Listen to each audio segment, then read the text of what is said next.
Yo, what's up, everybody, man? This is the Kid, DC Wrestling, back once again with another video. First things first, man, happy Memorial Day to all the soldiers, the armed forces who go out there and defend our great country known as the United States of America. Obviously, today being Memorial Day, I had to give a quick shout out before we kick things off with the video. But, yeah, man, if you also haven't seen my AEW's Double or Nothing pay-per-view review, we went live last night. Go check that out as well. And also subscribe to the channel as well. Now, let's get on with this May 30th edition of Monday Night Raw. This was the go-home show Monday Night Raw before this Sunday's Hell in a Cell pay-per-view event. All honesty, I thought this was a pretty solid episode of Monday Night Raw. Now, we kick things off, man, with Becky Lynch coming out, pretty much talking about, how, she gave the Raw Women's title to Asuka, but also downgrading Asuka, downgrading Bianca Belair, getting, the typical heel heat like always. Asuka comes out, says that she's going to win, she's going to walk in and out Hell in a Cell Raw Women's champ. And Bianca Belair comes out and says she's going to walk out still champ. She respects Asuka, but Asuka's kicked her last week. It says her title isn't going nowhere. So we get the opening contest, Bianca Belair and Asuka. These two women go at it for quite some time now. But of course, we do see Bianca Belair defeating Asuka via pinfall. Lynch immediately gets in the ring and lays out both Asuka and Bianca Belair. I thought this is a pretty good opener, with these two women. I honestly think that this triple threat match that we're going to see at Hell in a Cell this Sunday night, it should be a really good one.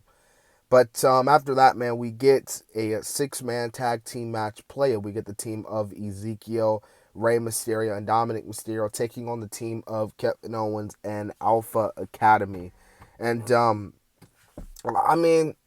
this six-man tag, it was pretty solid. I'm not going to lie. Well, it wasn't a bad six-man tag. But, obviously, Ezekiel and Rey Mysterio and Dominic Mysterio, the baby faces, this was your typical baby faces versus heels on a go-home show before a pay-per-view where the baby faces get the win here. So, this is pretty good. Ezekiel and Kevin Owens are going to face each other at the pay-per-view. Rey Mysterio and Dominic Mysterio, I don't know what they're doing, to be quite honest with you. Alpha Academy, we'll see what happens, but yeah.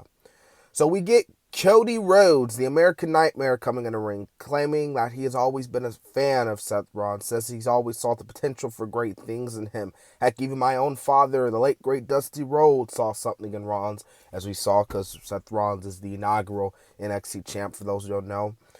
Now, as Cody's talking about, he's going to demolish, how he's going to hurt and embarrass Seth Rollins here in the Hell in a Cell pay-per-view. Seth Rollins comes out and he says that he doesn't like Rhodes and he doesn't want him here. It's ridiculous how Cody Rhodes left WWE and he tried to go, I guess you could say, all in with his friends. And when that ship didn't sail, what did he do? Cody Rhodes kept crawling back here. Rollins ends up saying that he doesn't want Rollins to take a sledgehammer to the throne and then try to take that throne away from him. Ron says that he's going to end Rhodes to Hell in a Cell, and then we can all wake up from this American nightmare. The two go on to have a pull-apart brawl, which, shockingly, we saw Curtis Axel being there. I was not expecting him to see there. But yeah, this was a really good segment, I thought.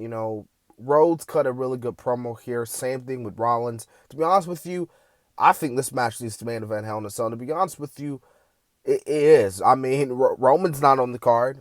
Roman has, Roman's not going to be at Hell in a Cell. So if this match doesn't main event, then I'm be like, wow.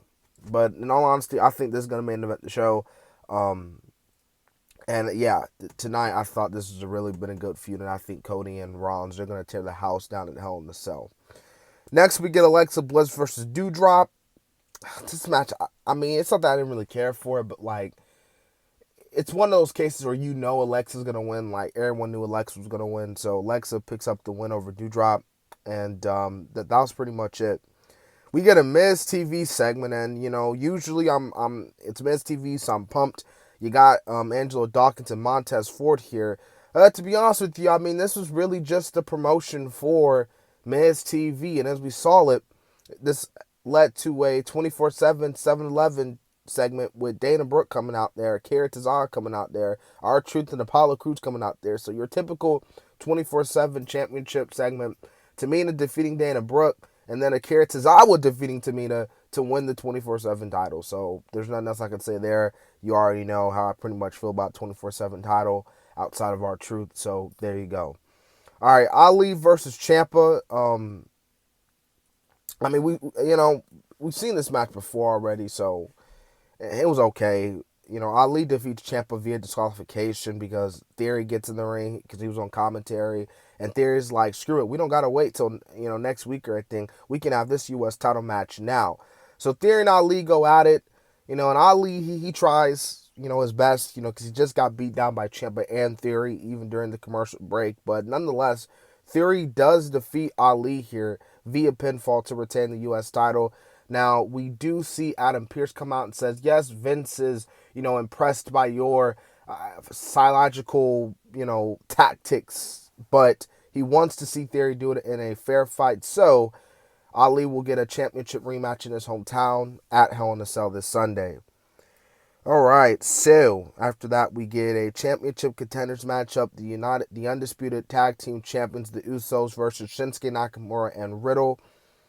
And this is a pretty solid match here.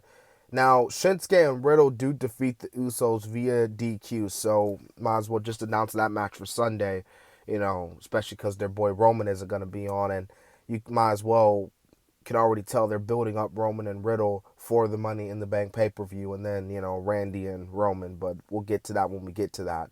But yeah, as far as this match goes, it was pretty solid to say the least.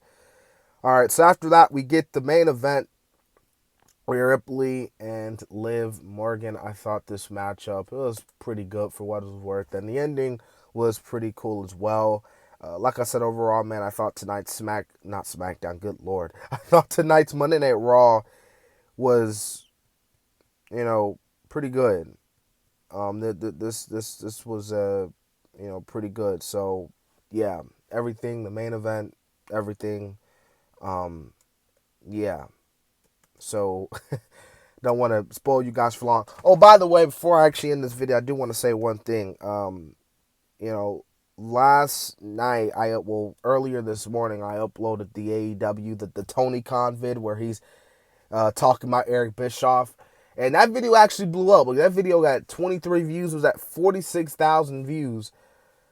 But of course, I got a copyright claim, and the video got blocked. And now it's blocked. Not only is it not monetized, but it's blocked worldwide. So no one can see the video. Obviously AEW, they don't mess around when it comes to those things.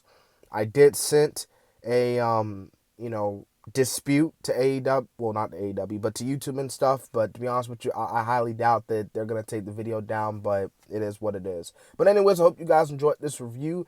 This has been the Kid DC Wrestling. And so, yeah.